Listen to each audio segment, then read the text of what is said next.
If you come to me as an author or as a ministry leader, missionary, and you want to know how to get in front of more people, I'm going to tell you to get on a podcast as a guest. Welcome to the Life and Mission Podcast. I'm Kay Helm, and today we're going to talk about being a guest on podcasts.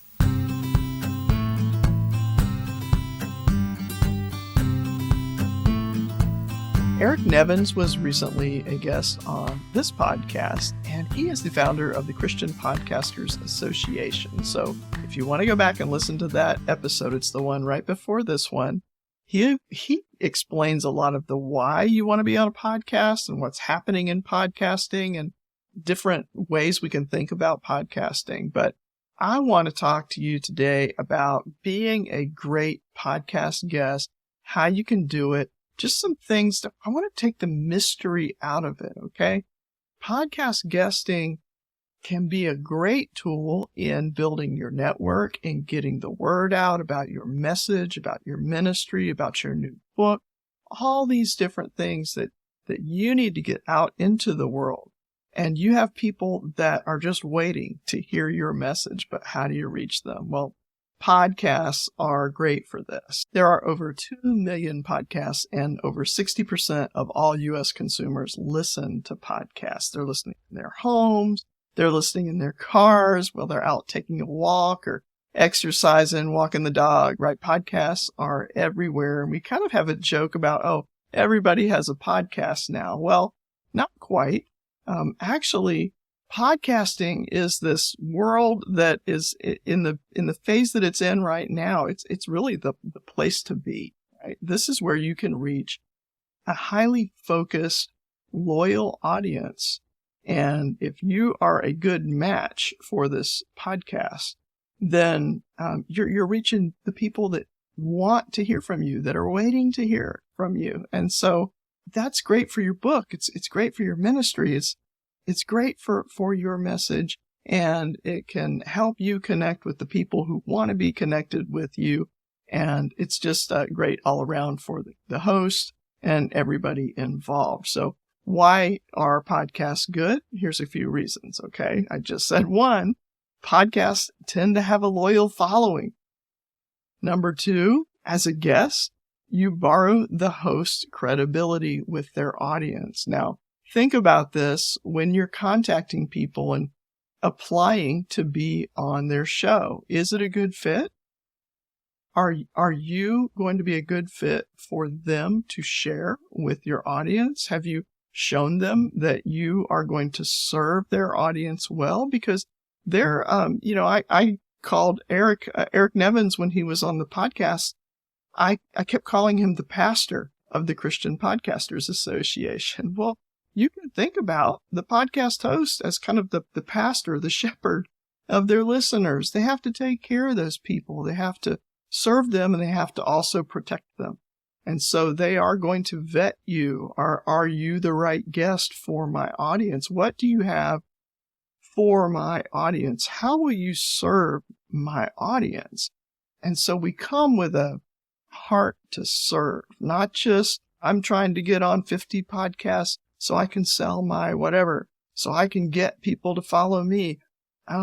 You're trying to do those things, but your first purpose is to serve this audience. As a guest, you are borrowing that host's credibility with the audience. You get to use their platform that they've worked very hard to build up, and you get to guest on that. You get to have your voice heard from their platform, and it's a privilege, and you want to make sure that that's a good match. Also, being on a podcast can help you with your existing audience or other audiences because it builds your reputation as an authority. So as you are seen in more places, you can say as seen on or as heard on, and it's a boost to, if they were a guest on that podcast, then they must know something about that topic, right? You're also getting content that you can share that you didn't have to produce. Okay, now you're going to go on and they're going to do the editing and they're going to do the post-production on that. and you get to say, hey, I got to be a guest on this great podcast. Give it a listen, and all you have to do is share it around. That's a great gift. That's a wonderful thing that being on a podcast can give you. And most podcasts are evergreen, so they stick around. And so you can share that just when it first comes out, but maybe the topic comes back around in your own calendar and you want to talk about it again. Hey, I did a podcast on that topic on this show. I was a guest. So-and-so had me on, and that's what we talked about. Share it again. I mean, these things are good for, check the links and make sure they still work, but, the podcasts stick around for a long time. And I've been contacted by people who listened to a podcast the first year that I had a podcast. It was a completely different show back then, but people still respond to it. And I think that's a wonderful. So how I'm not going to get into how do you get on podcasts. That's a whole thing in its own self, right? But just to summarize, when you're trying to get on a podcast as a guest, a lot of them will have an application online, and you fill it out. You give them what they ask for. You do what they say to do.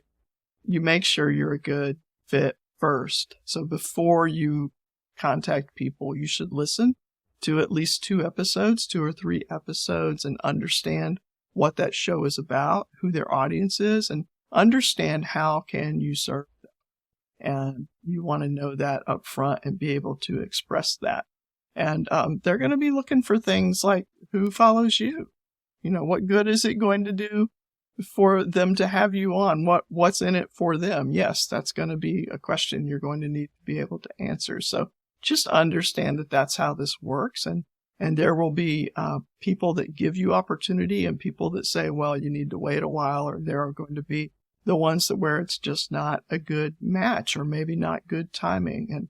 And maybe you want to talk about your project that's happening in 3 weeks, but they have a 6-month lead time before they actually process those interviews. Well, then it's not going to work out because of the timing. So just know that all of those things are in play. And I don't say that to discourage you. I just say that so you know that you just understand this is how this works. But the sooner you start working on it, the sooner you can kind of get in the queue, so to speak. You want to be a good guest. So let's look at how you can do that.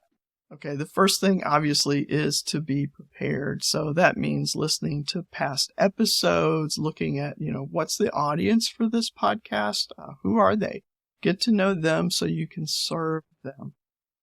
Find out ahead of time if you're planning on it. So you do this a lot of times just by listening. Are there questions that the host asks every guest?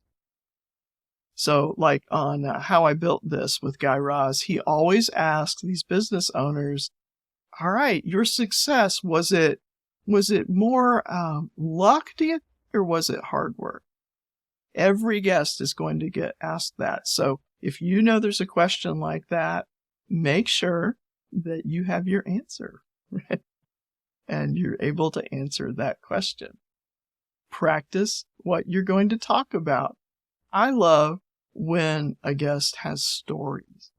So when they can launch into a story and they say, well, I'll ask a question, and they go, oh, let me tell you about that. I was at such and such, and then this happened and that happened. And they tell this engaging story, and I'm leaning in, and I know my audience is leaning in, and I love that. So if you go back and listen to some of these interviews that I've done on Life and Mission, you'll hear that in the people that I've had on as guests. You'll hear them as storytellers, and it's that lean in.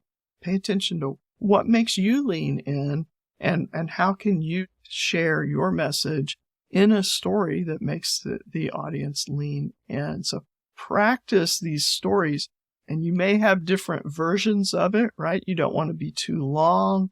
You don't want to just ramble on, and you want to pick up on cues that the host might give you that you need to hurry up, or they're looking for their next question or something. So don't go on side trails with your stories, but just answer the question concisely with a story and then be ready for the next question. So let's look at the tech. Okay, what do I need to do? And I think a lot of folks get tripped up on the tech part. Podcasting isn't really complicated. It can be a little intimidating if you're not if you say, oh, I'm not a techie, but if you can do a Zoom call, you can be a podcast guest. But the things you need to really understand is that podcasters pay attention to microphones. So you don't want to use just the microphone on your laptop or on your computer. Those are not the best microphones. They pick up every little noise. Especially when you thump on your desk, a lot of people, you're gesturing with your hands.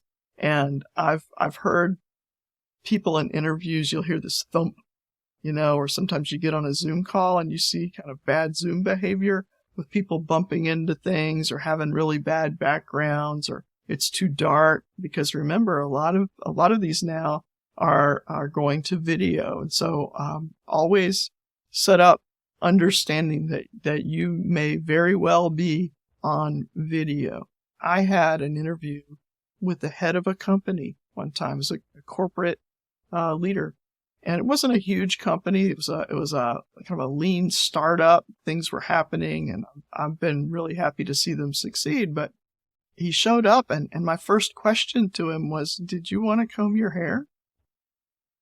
So, show up ready to go and ready to be on camera. And back to that microphone, you can get a decent microphone for about $100 that'll plug right into your computer. Just look at what plugs your computer has, USB-C or USB, and that'll plug into your computer. And use it. Learn how to use it. Practice. Do a test Zoom call with a friend, and practice muting yourself. Practice not making thumping noises or bumping the desk. Don't have a bunch of papers and rattle these things, make all these noises. I was listening to a podcast last night, actually, and it was somebody teaching from the Bible, and they were turning the pages in their Bible, and that really crinkly paper that Bibles have, and they were crinkling it really close to the microphone, and I was almost asleep, and I hear this. It sounded like, what is that crawling around in my room? I'm wide awake now, and so, just those types of noises. Be aware of them and don't make those. You might also use earphones or at least earbuds to prevent echo on the recording. And the other technology tip is to not be in like a crowded, noisy place or a echoey room, like with hard tile. And so if you have to be, some of the hotel rooms I've stayed in, tile floor, hard walls with not a lot of things hanging, not a lot of cloth in the room except just the bed.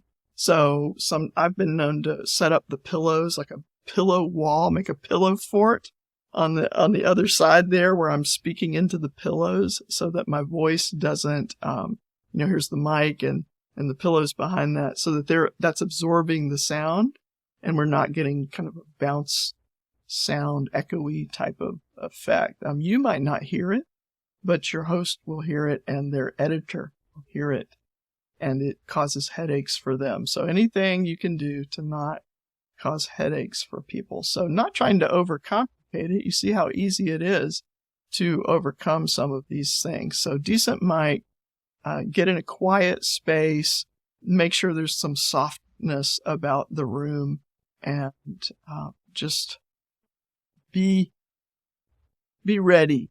Understand how to work your tech. So that's all part of the next point, which is to be professional. So again, be ready to be on camera, dress professionally. Don't have distracting backgrounds. Don't sit in front of a window where the window's sitting behind you and it's real bright and you're just a shadow. Don't do that. if you can light yourself right to where the color of your face is the color it's supposed to be, that's really helpful too. So, and also this little thing here, your phone, make sure you've got that turned off, and that's not ringing during the program. Can't tell you how many times we've had to stop for things like that. So, other things with being professional is just, be on time, be the expert that you are, pay attention to what you need to do, right? Follow the procedures that your host has given you. So a lot of times hosts will ask you for a headshot or a short bio, an intro that they can read. And if you get those to them in the time frame that they ask, then it just makes life easier for them. And it's part of being a good guest. So just be authentic, be yourself, stay engaged with the conversation. Don't come in with a bunch of speaking points and try to rattle through them, right? You're not there with an agenda. You're there to serve. And with that in mind, when you're thinking about how can I serve this particular audience, then if you have a gift, an offer, a download or something, then make sure that you understand how to offer that.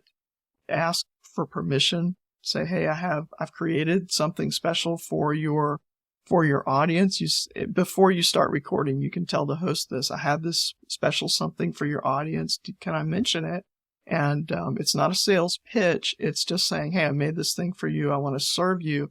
And if you found this interview helpful, then if you go over to and have the website there ready and know where you want to send them, and so you can go and here. And make sure you are thanking the host, and that when program comes out, that you share it. So we go back to the sharing, which is going to help you as well as the host. And this is the thing about podcasting. Probably my favorite thing about podcasting is not so much the reach and the influence and the audience and all of that, but it's the community. This is podcasters are the ones I've met. It's a great bunch, and we're here to serve. People are very helpful. People are generally very kind and eager to help one another and to give voice to people that have a good message to share and who are ready to serve. So if you're like that, then you're going to find programs that you can get on. What kind of impact can this have on your ministry or on your book or whatever it is you're promoting in your message? That if you've got a book launch, podcast are the thing. That's the thing. You want to be booking those podcasts, 50, 60, 70, 100. Get on lots of podcasts. There are podcasts that, it's not so much about the topic of the book. It's about the book, the process, even the book. Go do it. Find what's the angle, what's the connection, and you just keep knocking those doors. Have a sheet that tells about yourself. You can describe in one page what it is that you do, why you'd be a good fit, and who you are, and a few sample questions or places they can find you online, because they will look you up. They are going to look for your website. At least I know I do. I'm going to look you up if you talk about to me about being a guest on this show. So, and do they accept us, right? So if it's a program where it's one person or a couple of co-hosts and they run the show and they don't typically have guests, then, you might not want to bark up that tree. It'd be the wrong one, because that's not what they do. So again, I say know the host that you're pitching. But I think podcasts are one of the greatest ways to get your message out to the world. If that was a whole lot at once for you and you were doing something else and you went, I really wish I could have written that down, you can find the show notes at lifeandmission.com, and I have this podcast written up for you as a checklist. So enjoy it. Thank you for listening to the Life and Mission podcast. Now, go find your voice, tell your story, change the world.